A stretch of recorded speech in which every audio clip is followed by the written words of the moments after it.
Buku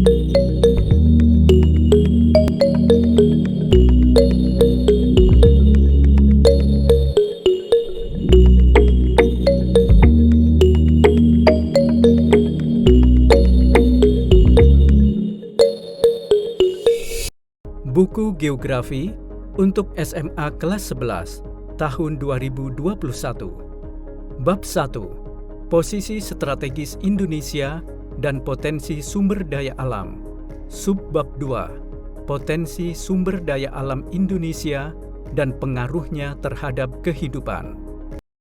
Hai Sobat Belajar, kembali lagi dengan pelajaran Geografi kelas 11. Sekarang kita masuk pada subbab 2, potensi sumber daya alam Indonesia. Sebelum kita masuk lebih jauh ke dalam materi pembahasan, mari kita simak penjelasan dari infografis mengenai sumber daya alam Indonesia. Letak strategis Indonesia, sumber daya alam, dan pengelolaan secara berkelanjutan. Wilayah Indonesia secara astronomis terbentang dari 6 derajat lintang utara hingga 11 derajat lintang selatan dan 95 derajat bujur timur hingga 141 derajat bujur timur. Lalu dari segi geologis wilayah Indonesia berada di atas 2 lempeng samudera, yaitu lempeng Pasifik dan lempeng Indo-Australia, dan 1 lempeng benua, yakni lempeng Eurasia. Letak tersebut sangat berpengaruh pada iklim antara lain. Indonesia menjadi daerah pertemuan massa udara antartropis atau DKAT. Indonesia memiliki pola curah hujan ekuatorial dan monsunal. Letak Indonesia di khatulistiwa dan pola curah hujannya menyebabkan Indonesia secara umum beriklim tropis. Selanjutnya, ketersediaan sumber daya alam dan pengaruhnya pada ekonomi.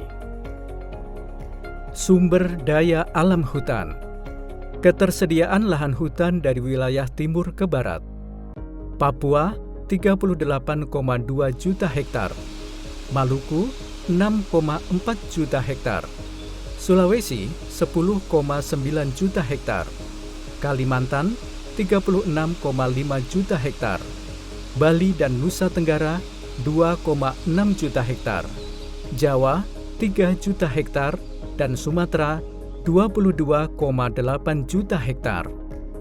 Pada tahun 2020, nilai ekspor yang dihasilkan sumber daya hutan Indonesia senilai 2,59 juta dolar Amerika berupa komoditas diantaranya 61,02 juta kubik kayu bulat, 32,89 juta kubik kayu olahan, 665 ton hasil hutan bukan kayu.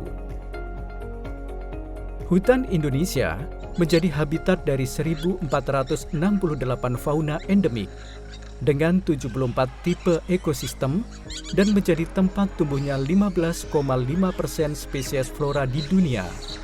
Angka tersebut berdasarkan data dari Lembaga Ilmu Pengetahuan Indonesia tahun 2020. Selain dari sumber daya alam hutan, Indonesia memiliki sumber daya alam lain berupa laut dan pesisir. Berdasarkan nationalgeographic.co.id, luas mangrove Indonesia dengan kondisi baik mencapai 3,49 juta hektar. Sedangkan luas ekosistem terumbu karang Indonesia mencapai 2,5 juta hektar. Ekosistem terumbu karang tersebut tergabung dalam Coral Triangle Initiative atau segitiga karang dunia yang digagas oleh APEC pada tahun 2007. Sedangkan berdasarkan data yang dimiliki oleh Kementerian Kelautan dan Perikanan tahun 2019, potensi perikanan Indonesia melimpah dari Selat Malaka hingga Laut Arafura dengan hasil produksi rata-rata sebesar 17,1 ton per tahun.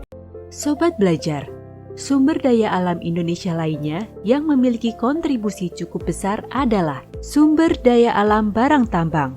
Menurut data dari Kemenkeu dan Kementerian ESDM tahun 2021, sektor pertambangan menyumbang 108,7 triliun rupiah atau 34% dari penerimaan negara bukan pajak, di mana 57% berupa sumber daya minyak dan gas, 40% berupa sumber daya mineral dan batu bara, dan sisanya berupa barang tambang lainnya. Sedangkan menurut data dari Badan Pusat Statistik, sektor pertambangan menyumbang 6,4% terhadap produk domestik bruto atau PDB nasional. Sektor pertambangan berada pada urutan kelima penyumbang PDB terbesar di bawah sektor manufaktur, pertanian, perdagangan besar, dan konstruksi. Laut Indonesia juga memiliki letak strategis, yaitu di antara dua benua dan dua samudra. Laut Indonesia dilalui banyak kapal dan menjadi jalur pelayaran internasional.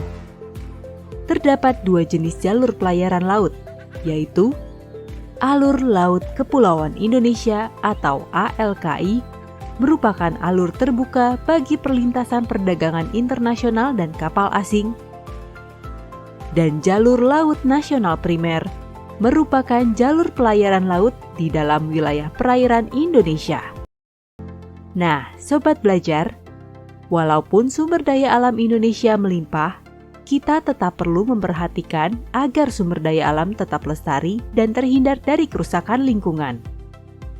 Beberapa hal yang perlu diperhatikan untuk mewujudkan kelestarian dan menghindari kerusakan lingkungan adalah: pertama, menyusun AMDAL pada tahapan perencanaan kegiatan pemanfaatan sumber daya alam dan lingkungan. Kedua, menerapkan ekoefisiensi sumber daya dalam kegiatan pemanfaatan sumber daya alam dan lingkungan. Dan ketiga, mempertimbangkan prinsip pembangunan berkelanjutan dalam kegiatan pemanfaatan sumber daya alam dan lingkungan. Mari bersama kita mulai menerapkan energi dan sumber daya baru terbarukan atau EBT. Dengan memulainya dari hal kecil seperti menerapkan 3R. Reduce, reuse, recycle sebagai upaya mengurangi limbah dan polutan. Selain itu, selalu gunakan bahan-bahan ramah lingkungan dan memiliki eco-label ya. Pada audio berikutnya, kita akan memasuki subbab 2A, pengertian dan klasifikasi sumber daya alam. Tetap semangat dan selalu jaga kesehatan kalian. Sampai jumpa!